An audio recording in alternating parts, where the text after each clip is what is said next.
ગ્રામજનોની સંયુક્ત જવાબદારી છે કે આપણા ગામની એક પણ દીકરો કે દીકરી એ શાળા છોડે નહીં. અને 100% નામાંકન તો સિદ્ધિ પ્રાપ્ત કરી જ છે, પરંતુ એની હાજરી પણ 100% થાય અને એ દીકરો કે દીકરી ક્યારેય શાળા ના છોડે એની ચિંતા આપણે સામૂહિક ગ્રામજનોએ કરવાની જરૂરિયાત છે. ઔષધમ અયોગ્ય પુરુષ નાસી યોજકસ્ત્રત દુર્લભમ. અમંત્રમ અક્ષરો નાસી એટલે કોઈ પણ અક્ષર હોય એ મંત્ર વગરની સિદ્ધિ વગર નથી હોતો. નાસી મૂલમ ઔષધમ એટલે કોઈ પણ ઝાડ કે વનસ્પતિ હોય એ ઔષધિ ગુણ વગરનું નથી હોતું.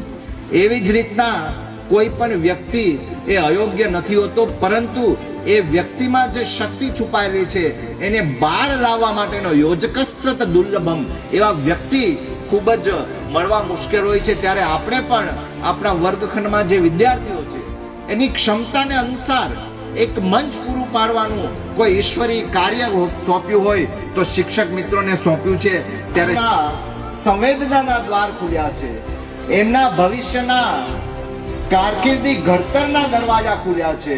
એની સપનાને આજે પાંખો આવી છે અને એ સપના એ પાંખો આપવાનું કોઈ ભગીરથ કાર્ય કર્યું હોય તો દેશના વડાપ્રધાન શ્રી નરેન્દ્રભાઈ મોદી સાહેબે 2003માં આ ગણેશોત્સવની શરૂઆત કરી અને જેના પરિણામે 2001-2માં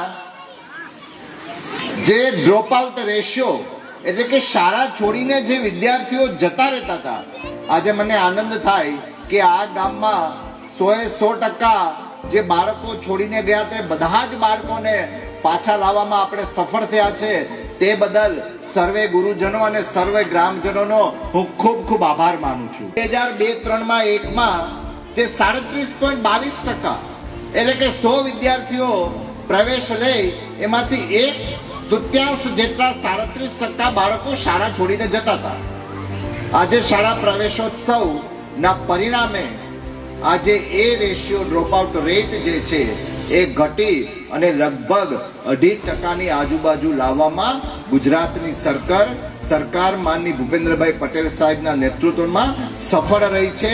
એ આપણી એક સિદ્ધિ કહેવાય. અને ગુજરાત સરકાર પણ માનની ભૂપેન્દ્રભાઈ પટેલ સાહેબના નેતૃત્વમાં અનેક શિક્ષણને પ્રોત્સાહન આપતી યોજનાઓ શરૂ કરી છે.